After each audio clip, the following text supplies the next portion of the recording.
Hello, buddy. Welcome back to Tin Man Score Channel.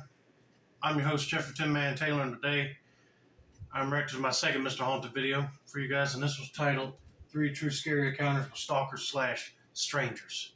So without further ado, I'm going to turn these lights off, move the camera up here for you guys, and let's get this reaction on the road and in the bag, shall we? Okay, here we go.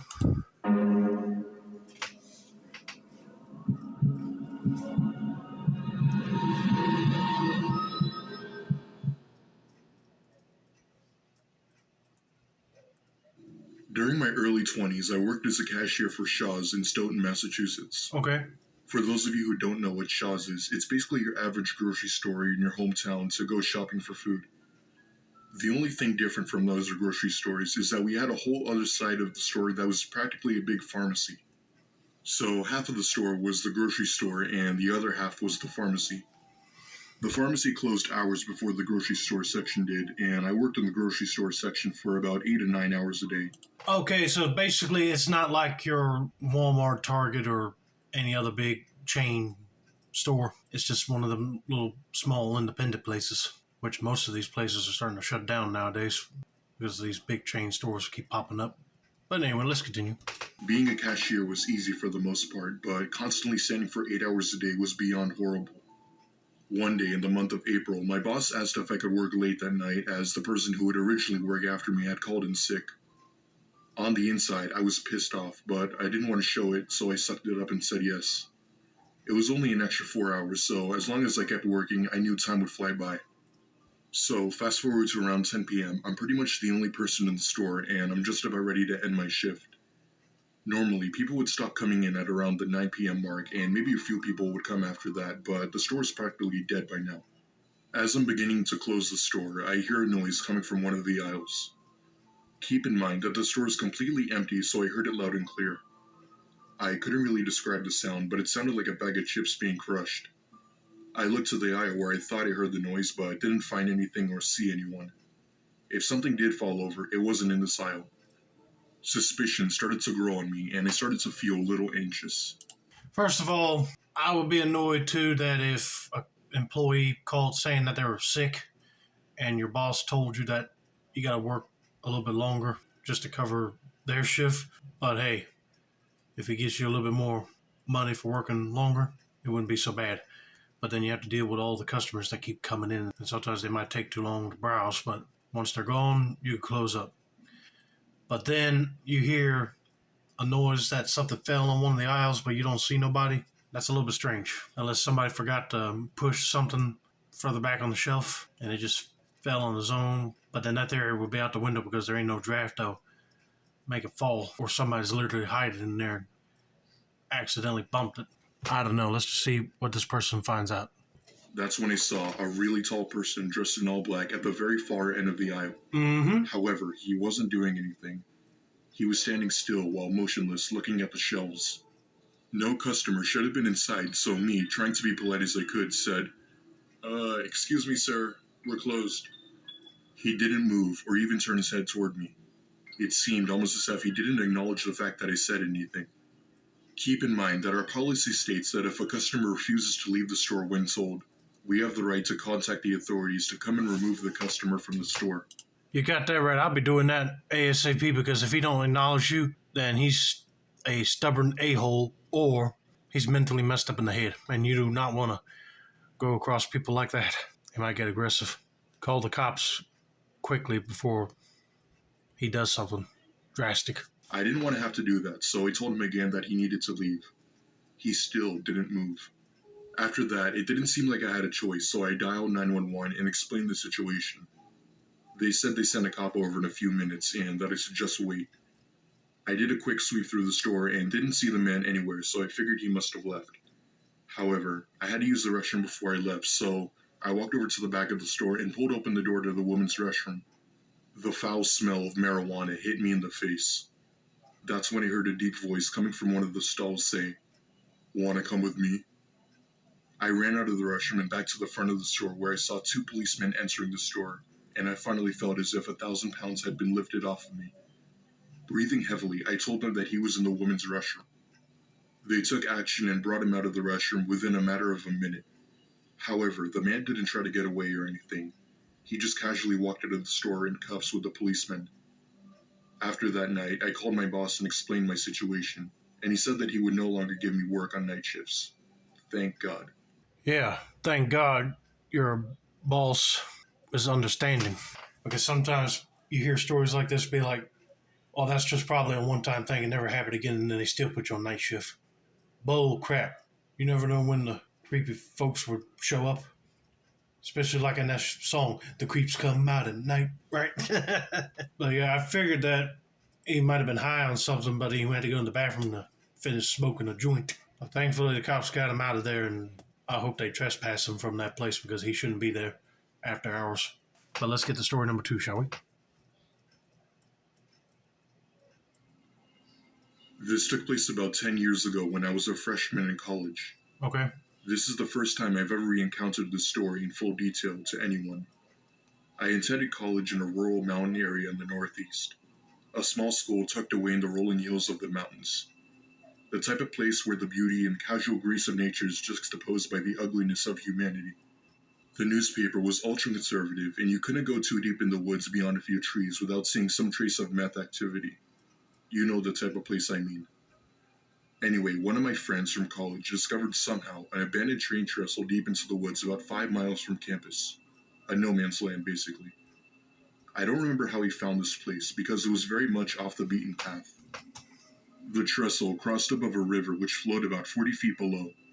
It was actually quite beautiful, and we began going there maybe 3 times a week, just chilling on the trestle, watching the water below and the open sky above. Man, if I heard that there was an abandoned railroad trestle, I would have been walking over it too, unless if it was unstable and falling apart, I wouldn't go onto it at all. But hey, if it leads to another side where everything's like abandoned and nobody don't go over there anymore, I'll be checking it out. But then, like this person said, you got to be wary of meth heads. Might have been using that area. Don't want to run into them at all. We drink 40s there, smoke a bowl there, bring girls there, and then we began jumping off the trestle into the water below, and then climbing back up. It was just a very collegey thing to do, our chill spot, basically. For sure. So one day, just needing to get away from the dorms and away from it all, I decided to go by myself to the trestle for a swim. It was around 7 p.m., so I still had a good hour or so of dim sunlight, and I brought a flashlight for the walk home when it was sure to be dark. I made the trek through the pathways of the woods as I had done 100 times before, left my towel and flashlight on the trestle and jumped into the water. The water was about 10 to 15 feet deep, I'd say. It flowed almost imperceptibly. You might as well be swimming in a stagnant pool. However, about maybe 50 yards away from the trestle, the river narrows and the current picks up significantly. Then, about 20 yards after that, there's a maybe 20-foot high waterfall that bubbles and splashes with extreme violence. We used to watch large objects go over and never come back up again. So there I am, demingly bobbing my head in and out of the water, doing underwater flips, etc. When I pop my head out of the water, I happen to glance to the side of the river and see a man walking towards the water. The water is kind of blocking my view, so I don't see him fluidly walking towards the water. I more see him in different stages of being closer to the water, like flipping through a flip book. He's 15 feet away, 10 feet away, and eventually 5 feet away.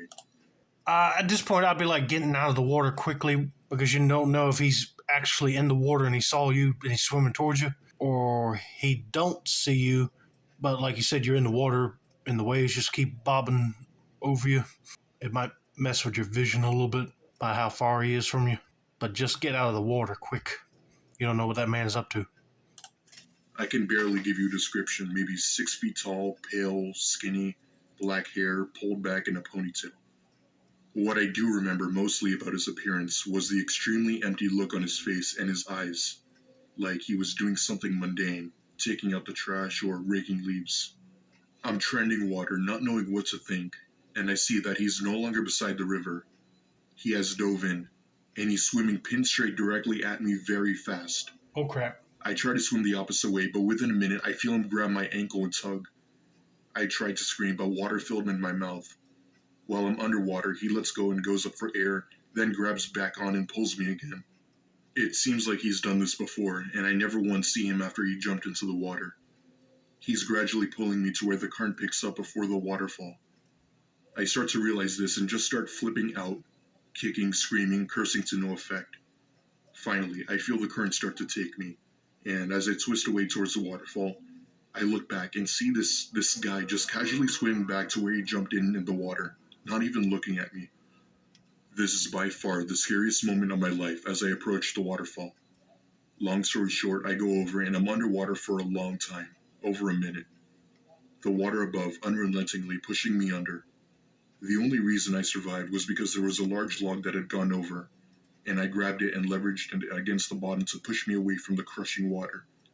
I survived, obviously, but then had to trek the miles back to my dorm in the dark without my flashlight, every step of the way, thinking he would come back to finish the job. The next year, a football player drowned going over that waterfall. The news said it was because there was an extreme current due to recent rainfall, but I've always wondered about that. Man, I'm glad you were able to grab onto a log and get out of that crushing water. I know that'd be a nightmare experience for sure. It just seems like that guy might have been high on some sort of drugs and won't think clearly, and didn't care if he dragged somebody to the current of the waterfall and have them killed, which is probably what happened to this football player.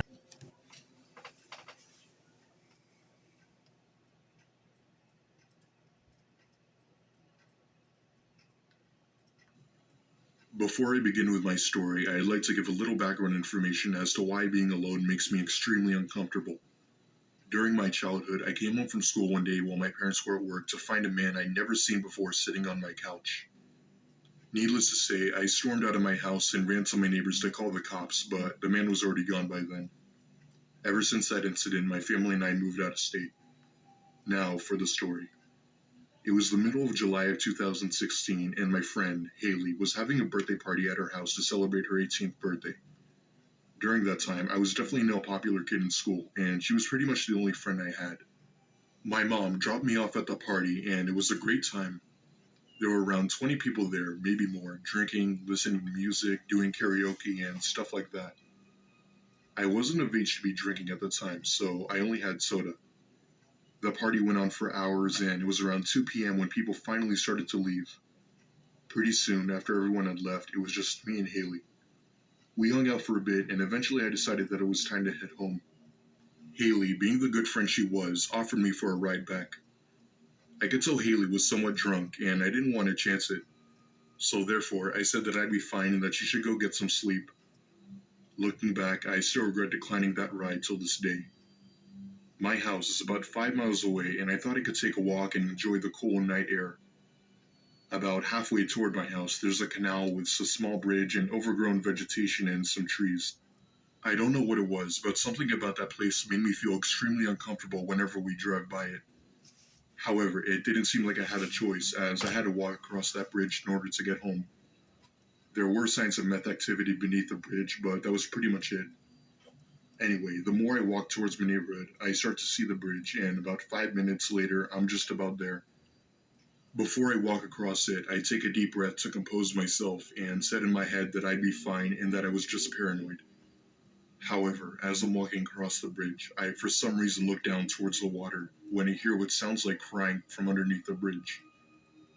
It startled me for a bit, but I then came to the realization that someone needed help. So I hastily took this little path down towards the canal to see a woman crying under the bridge. She looked to be about 30 and was wearing some jeans and a jacket. I asked her if she was okay, and she then looked at me and told me that her husband had beaten her and that she had to get away. I told her if she wanted me to call the cops for her, but she went on repeatedly saying no.